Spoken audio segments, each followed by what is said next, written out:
Okay, I want to tell you about when my twins were born. They were born premature at 28 weeks, which is about 2.5 months early.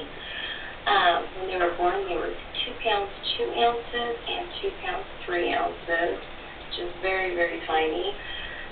When they were first born, they had to have a respirator to breathe for them, but after about 24 hours, they went ahead and took them off the respirator.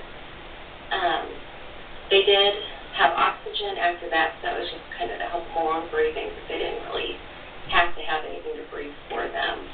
They were in an incubator for about 6 weeks to get rid of the jaundice and everything. They had tubes and cords coming out of everywhere, IVs.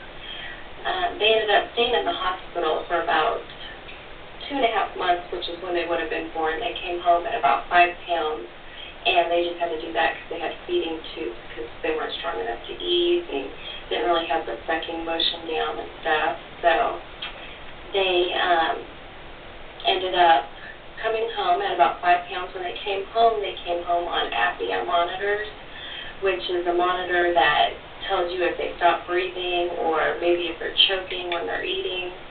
And that luckily never went off with either one of them on purpose. On accident, if it got tied up or something, they would go off and we'd be alarmed, running there. But it was nothing. As of now, they're pretty much caught up on the growth chart where they should be. And as far as we know, there's no long-term delays. They'll be starting school here in a couple of years, so hopefully we'll find out that there's no learning disabilities or anything like that. It was really scary, but we made it through it. And